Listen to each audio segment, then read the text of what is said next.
Alright mga kapatid, no, pag-usapan natin tong nangyayari ngayon sa ating daigdig. Ayon dito sa isang interview kay US President Donald Trump, ay hindi na maganda ang nangyayari ngayon, no, ang sitwasyon ngayon. Wala na daw ibang gusto si Putin mga kapatid kundi lipulin ang mga kalaban niya. Eto mga tol, panoorin natin to mula sa Times of India. Basahin natin yung title. Tingnan nyo basahin ninyo yung title. Putin wants killing, sabing ganon mga tol. Trump declares war on Russia after missiles hammer and burn Ukraine? Question mark. No, may katotohanan kaya to mga tol. Si Trump nga ba ay magdedeklara na ng gera laban sa Russia matapos mga tol, no, ay talagang paulanan, gawing impyerno ng Russia itong Ukraine, no? Kasi sabi ni Trump, hindi daw niya nagustuhan, hindi daw naging maganda yung naging pag-uusap nila ni Putin. At wala na daw ibang gusto si Putin ngayon mga kapatid kundi ang maglipol. No? Sabi rito sa report mula rito sa Times of India, US President Donald Trump vowed, no, nangako to support Ukraine with Patriot missiles after a call with Ukrainian President, no? After niya tawagan si Vladimir Zelensky. Trump slammed Russian President Vladimir Putin for refusing a ceasefire. Ayaw ni Putin mga tol, ayaw niya na ceasefire, saying Russia just keeps killing. Yan ang ating alamin mga kapatid. Panoorin natin to, bigyan natin to ng reaction video, commentary, opinion, criticism at kung ano-ano pa.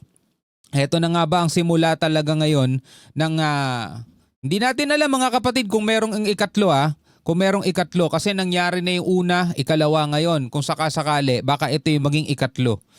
Panoorin natin to. Well, they need him for defense. I mean, I don't want to see people killed. And they're going to need him for defense. They're amazingly effective. You know, we knocked out 14 out of 14. That's pretty amazing. If you think of it, it's almost incredible. But we knocked out 14 out of 14. So they're going to need something because they're being hit pretty hard. Nang tinutukoy niya rito yung Ukraine, kailangan daw nila, ewan ko kung ano yung ipapadala niya, pero ayon dito sa report, Patriot missiles. Yun ang ipapadala ni Trump. Kailangan daw to ng Ukraine kasi talagang sabi they're being hit pretty hard. So, sabing gano'n, no? Are you going to send them? Yeah, we might. We might. Sabing ganun, we're looking at it. Eto, umpisa ng interview niya mga tol. Panoorin natin. Tapos subukan nating himayin. Can you tell us about your call with Philip, sino to? Yeah, we had a good Philip today? call. We talked about different things, and we had a very good call. I think a very, very strategic call. Are there plans to partner with Ukraine Are there plans to partner with Ukraine on ammunition? Well, we've been on helping ammunition? them. Well, we've been helping them and will Continue to help them. continue to help with. It's a pretty tough situation. We'll see what happens. I told you I was very unhappy with my call with President Putin. Di ba yan yung sinabi ni Trump Di ba nagkausap sila ni Putin, niyayaya niya ng ceasefire. Kumbaga, sinusubukan ni Trump na pigilan yung nangyayaring labanan dito sa pagitan ng Ukraine at saka ng Russia, which is sobrang tagal na mga tol, di ba? Ito'y inabot na rin ng ilang taon mula nung 2022 nung sumiklab talaga yung bakbakan na yan.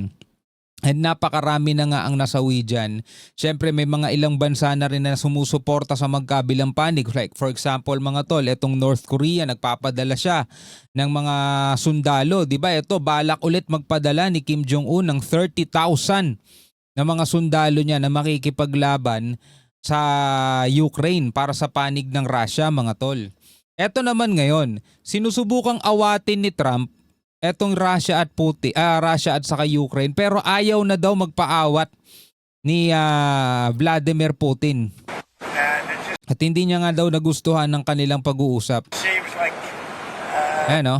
with my call with President Putin, it just seems like what? he wants to go all the way and just keep killing people. Just seems like he wants to go all the way, sabi nga ganon mga tol, and just keep killing people, sabing ganon.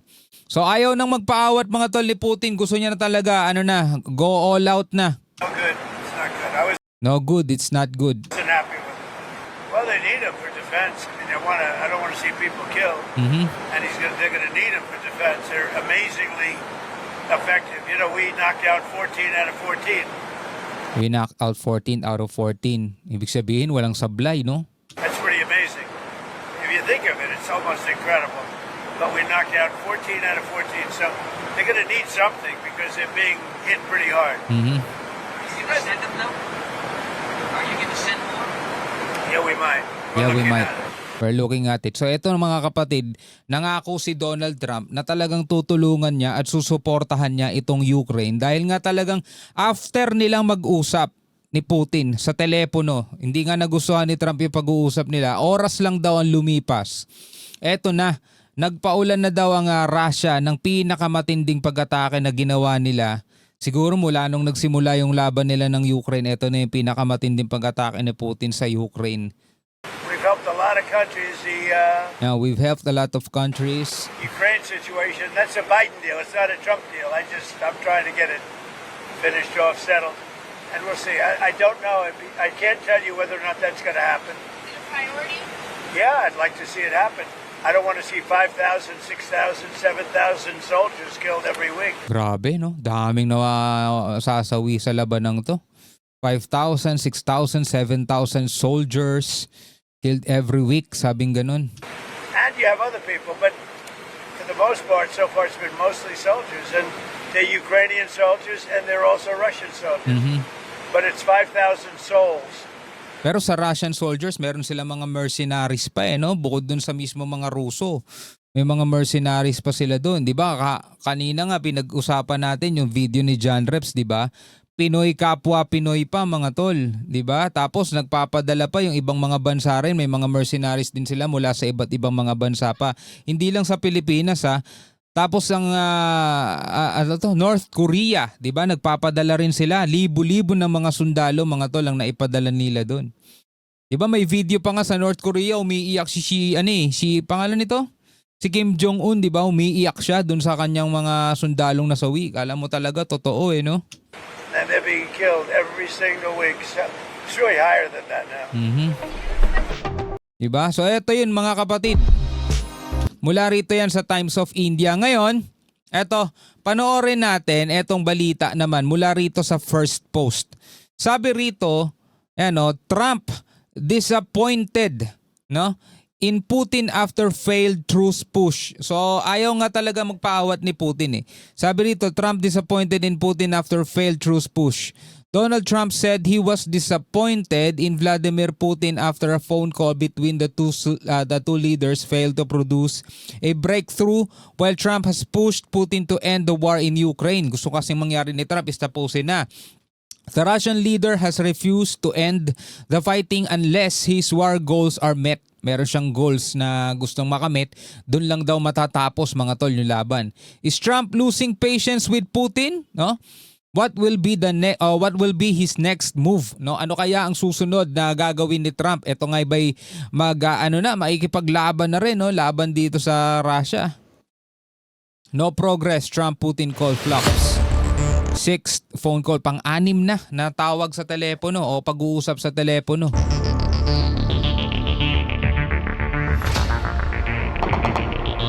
No progress after conversation. Very disappointed with the conversation I had today with President Putin.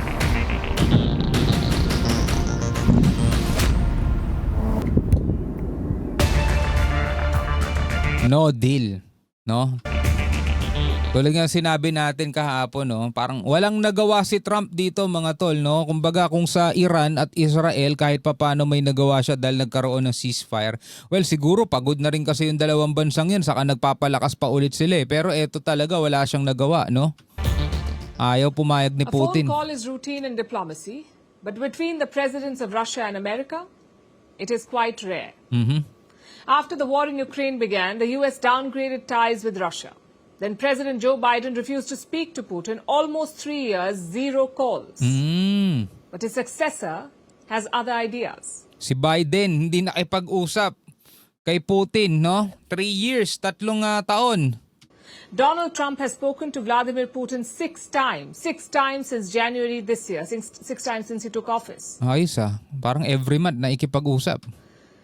The latest call was on Thursday morning. Neither side tried to keep it secret. Donald Trump announced the call on his social media account. Putin talked about it at a public event. He said he had to rush out to take the phone call.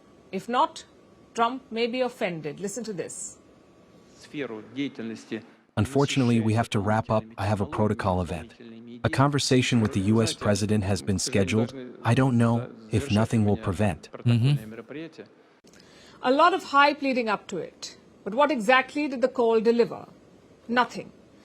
The conversation lasted around 1 hour, and Trump had just one main agenda. He asked President Putin to end the war in Ukraine. And the response? Well, listen to Trump's own assessment.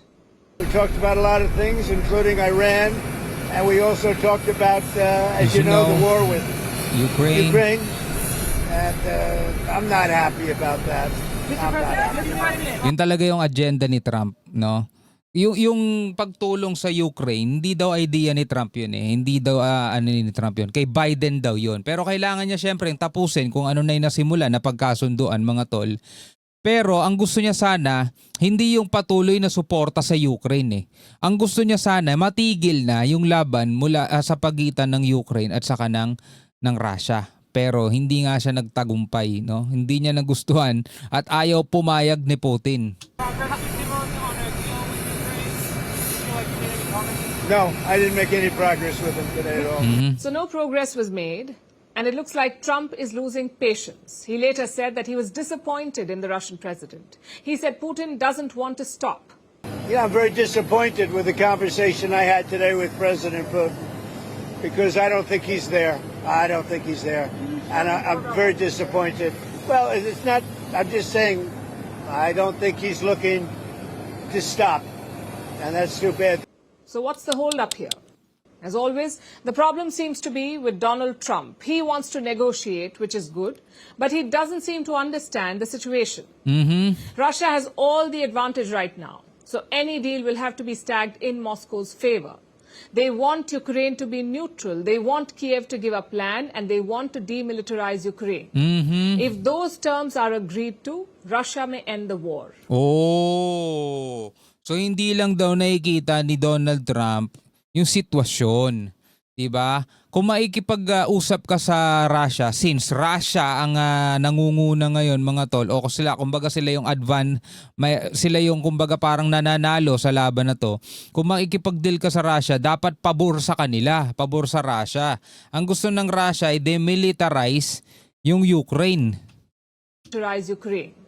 If those terms are agreed to, Russia may end the war. If not, why would Putin stop? Donald Trump Bakit titigil si Putin nananalo na sila? doesn't seem to understand something as basic as this. He cannot will a peace deal. He must work for it. Which brings us to the other side. Trump is speaking to Ukraine's President Zelensky as well, and he is under a lot of pressure. Hours after the Putin call, Russia launched a massive attack on Kiev. They fired 550 drones and 11 missiles, Grabe, ang dami, no? which makes it the largest aerial attack on Ukraine.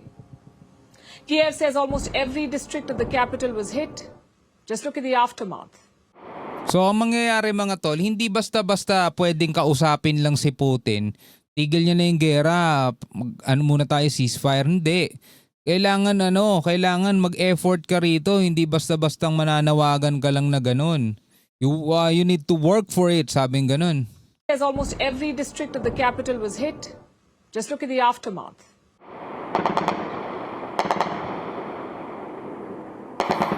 Russia's largest aerial attack on Kiev. 550 drones and 11 missiles target Kiev. Ang ginawang impyerno yung Kiev ng Russia.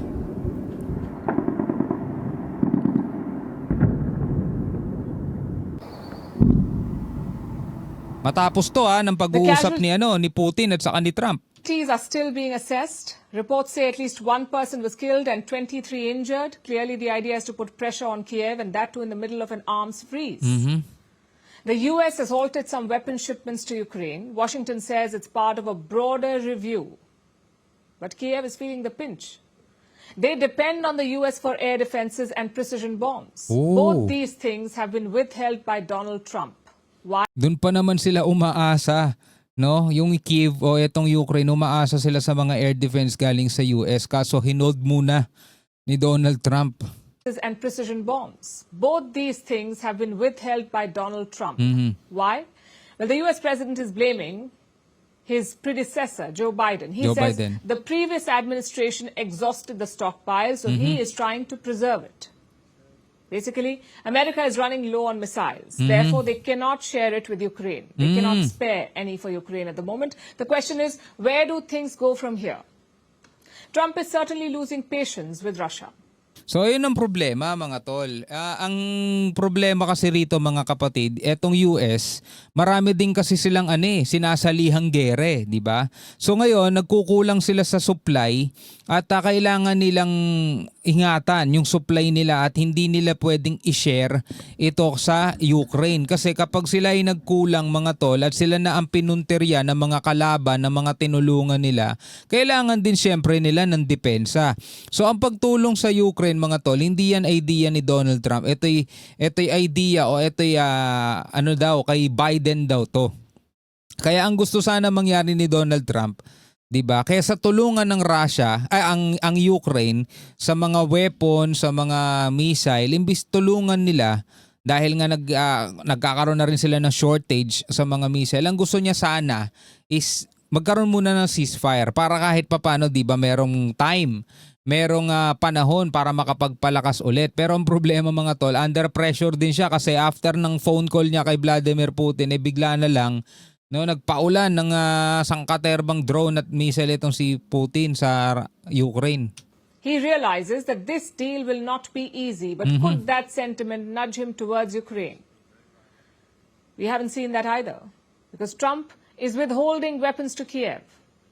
What about Zelensky? Well, he has showed no signs of flexibility. He has turned to Europe for military support, but Zelensky himself admits that Europe cannot plug the gap. Of course, we count on continuation of American support, but there are some items which Europe, it's a pity, but which Europe doesn't have for today, especially when we speak about PAC-3. I mean that missiles for Patriot systems. This is crucial. Ang hirap ng kalagayan ni Zelensky, no? Europe's role Humihingi siya ng tulong sa mga kaibigan niya mga bansa habang binabakbakan siya ni Putin ngayon. could be crucial here. Militarily, they cannot do what America can, but politically, they could do better. Because Volodymyr Zelensky trusts Europe more than he trusts Trump. And we saw that White House clash in February. It told us how bad the equation is. But if Europe advises flexibility, Zelensky may listen. A, because he trusts them, and B, because that is his last resort. If Trump abandons him, Zelensky can turn to Europe. If Europe abandons, there is nowhere to turn to. Wala na. But will Brussels advise flexibility? Well, we have seen some interesting signs recently. This week, French President Emmanuel Macron spoke to Putin. Again, this was a rare call. Macron and Putin had not spoken since 2022, so why did the French president reach out now? Is he also seeking negotiation? We certainly hope so. The West must realize that this is not a war of equals. Russia will not end the war for the sake of it. They need credible concessions. So dito talaga pinakita ng Russia mga tol kung gaano pa rin sila kalakas at kung gaano sila kamakapangyarihan mga kapatid. Well, kung titignan mo naman kasi maliit talaga ang Ukraine kumpara mo sa Russia. Ang Ukraine umaasa lang din ng suporta sa Amerika o kaya sa Europe. Yun din ang problema mga kapatid kapag nagpapalit ng presidente. Kung dati walang problema ang Ukraine kay Biden, ngayon nagkakaproblema sila dito kay Trump. Pero mo yung inaasahan nila mga missile, mga air defense na sana gagamitin nila mga tol, hinold muna ni Trump.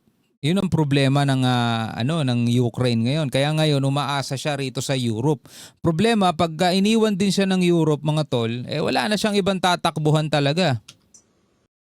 Alright mga kapatid, ngayon ano ang masasabi mo rito? Sabi nga ni Trump, wala na daw ibang gusto si Putin kundi talagang tapusin ang kanyang mga kalaban, lipulin mga tol ang kanyang kalaban, which is the Ukraine. Anong masasabi mo diyan?